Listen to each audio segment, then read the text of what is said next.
শুভ সকাল বন্ধুরা, আমি মধু চলে এসেছি একটা নতুন ভিডিও নিয়ে। মেঘাচারুর সারাদিনে তোমাদের সবাইকে স্বাগত জানিয়ে আজকের ভিডিওটা আমি শুরু করছি।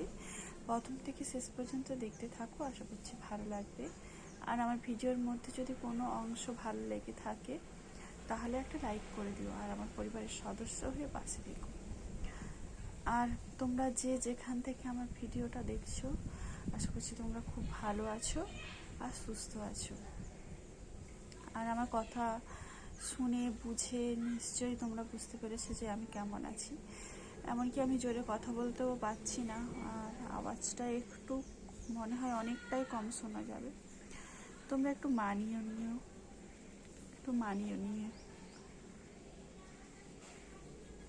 তোমরা বলছি কি হয়েছে আসলে। কালকে বেশ সারাদিনটা ভালোই কাটছিল, কোনো অসুবিধা নেই, কিচ্ছু নেই। তারপরে হচ্ছে যে মেঘা পড়াটোরা ছিল, ওদেরকে রেডি করে পড়তে পাঠিয়েছি। ওদের জন্য চাউমিন বানিয়েছি, টিফিন বানিয়েছি, সবই বানিয়েছি, মানে সন্ধেবেলা। তারপরে 8টার সময় নাচের ক্লাস ছিল, তো গেছিলাম। ওখানে যাওয়ার পরে দেখছি যে হালকাভাবে একটা না পেট ব্যথা এরকম করছে। তো ওখানেই খুব অস্বস্তি বোধ করেছিল।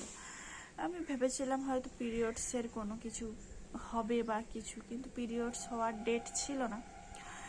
আর বাড়িতে এসে দেখলাম যে না পিরিয়ড হয়নি, এটা যন্ত্রণাটা কন্টিনিউ আসলে বাড়তেই আছে, কমছে না, একদম কমছে না। তারপরে 9:30 থেকে তো প্রচণ্ড যন্ত্রণা শুরু হয়েছে। আমি বলছি যে আবার এই 9:30টায় ফোন করবো ওর বাবাকে, ওর বাবা আবার ডিউটিতে ছিল। আর ওদেরকে আমি খাওয়ার রেডি করে দিয়ে বলছি যে তোরা খেয়ে নে আর আমি শুচ্ছি।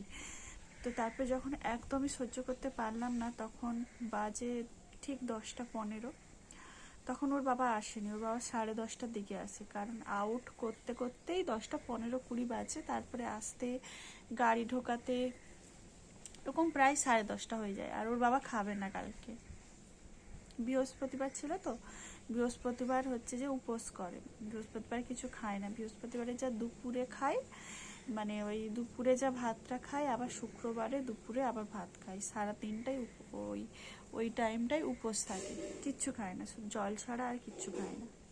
তো সেই জন্য আমি চাউমিনও বানিয়েছিলাম বৃহস্পতিবারে, ভেজ চাউমিন বানিয়েছিলাম।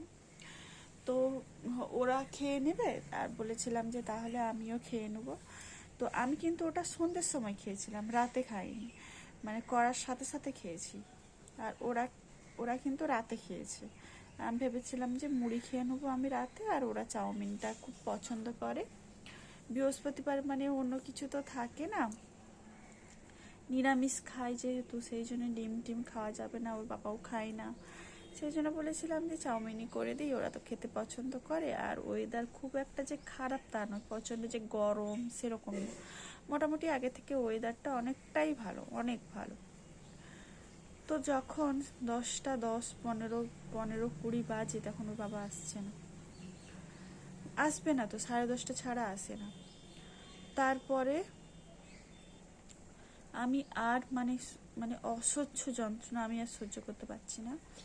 তখন আমার মানে পুপু হচ্ছে যে বরফ নিয়ে আসছে, আর আমি কান্না, আমার চোখ দিয়ে জল বেরিয়ে চলে এসছে, আমি সহ্য করতে পারছিলাম না।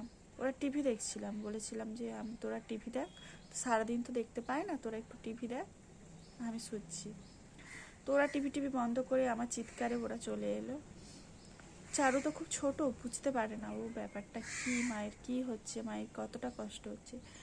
আর পুপু তো একটু বড়, ও বুঝতে পারে। ও ও আমার কান্না দেখে ও কান্না করতে শুরু করে দিয়েছে। মা কি করব বলো, আমি কি করলে তোমার ভালো হবে বলো, তোমার আমি কি করলে এমন তুমি বলো না, আমি মা কি করবো, কেঁদে কেঁদে বলছি। ও ফ্রিজ থেকে বরফ আনছে, বরফ এনে আমার পেটে দিচ্ছে। মানে যন্ত্রণাটা কি বলো তো, বাম দিক থেকে কোমরে হচ্ছে, ডান দিকে কিন্তু হচ্ছে না। আর 4-5 মাস আগে কিন্তু সেম জিনিস হয়েছিল, এরকম করে যন্ত্রণা। তো ওখানে তো অনেক কিছুই টেস্ট করেছিলাম, সেখানে রিপোর্টে কিচ্ছু আসেনি, মোটামুটি সব ঠিকঠাক নর্মাল আসছে।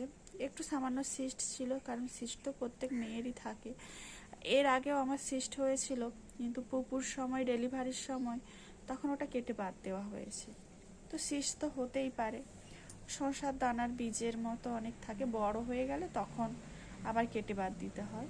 আমার খুব একটা বড় ছিল না, ডাক্তার বলেছিল এই এতটা হয়তো, একটু, তো ওটাও কেটে বাদ দিয়েছিল। তারপরে সিস্ট একবার অপারেশন হলেও বারবার হয়, কোনো ওটা হয়ে যায় আর কি।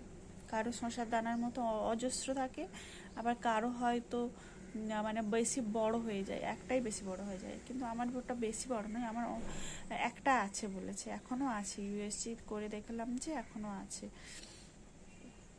কিন্তু ওটা ইউএসজি বারবার করতে হয়, ওটা কতটা বড় হচ্ছে বা কি হচ্ছে, কি কিসের জন্য, তো ডাক্তার কিছুই বলতে পারলো না। তাহলে একটা গাইনো দেখাতে বলেছিল, তখন আর দেখানো হয়নি, সত্যি কথা বলতে আমাদের এটা গাফিলতির জন্য। কিন্তু সেম যন্ত্রণাটা জানো তো, সেই আবার শুরু হয়েছে। আবার ওর বাবাকে ও যেটা বলতে বলতে আমি থেমে গেছিলাম। তো আমি আর যখন সহ্য করতে পারলাম না, তখন 10:30 বাজেনি, 25 হয়, তখন ওর বাবাকে ওকে বললাম যে বুবুকে বলছি তুই কাঁদিস না, তার থেকে বরং কী করলে তুই বলছিস ভালো হব আমি, তার থেকে বাবাকে একটা ফোন কর, বাবা তো আসার টাইম, তাহলে বাবা একটু তাড়াতাড়ি চলে আসবে। তো ফোন করে, ও সাথে সাথেই ফোন করে, ও মেডিকেলের বই নিয়ে আমাকে নিয়ে ড্রেস পরিয়ে আমাকে নিচে দিয়ে আসে। ওর বাবা বলছে সাথে সাথে তুমি নেমে আসো, আমি আর গাড়ি ঢোকাচ্ছি না, আর মানে বড় গাড়িও বের করছি না, তুমি এই স্কুটিতে চেপেই সরো। আচ্ছা তাই বড় গাড়ি হলে ভালো হতো, মানে আমার যাওয়ার মতো আমি না বুঝতে পারছিলাম না। তো ঠিক আছে, ওটাই কষ্ট করে চলে এলাম। তারপরে তো ওখানে গিয়ে সব ব্যাপার বললাম খুলে, যে আগের বারে এরকম এরকম হয়েছিল। তারপরে রিপোর্টগুলো নিয়ে আসছে, রিপোর্টগুলো নিয়ে যাওয়া হয়নি। তো মোটামুটি আমি 1.5-2 ঘন্টার মতো ভর্তি ছিলাম। তারপরে ইঞ্জেকশন সব দেওয়ার পরে মোটামুটি আগের থেকে অনেকটা ভালো আছি, কিন্তু পুরোপুরি ভালো নেই। এই সকালে আবার ডাক্তার দেখাতে গিয়েছিলাম, অনেক টেস্ট দিয়েছে, আর আগের রিপোর্টগুলোও দেখেছে। টেস্টগুলো করতে দিয়ে এসেছি, ব্লাড আর ইউরিন, আর ইউএসজি এবারে করতে দেয়নি, এবারে এক্স রে করতে দিয়েছে, যদি স্টোন থাকে বা কিছু। ইউএসজিতে তো ধরা পড়ে, কিন্তু পড়েনি কেন, সেই জন্য আর যা যা রিপোর্টগুলো করানো হয়নি, সেই বাকি রিপোর্টগুলো করা হচ্ছে।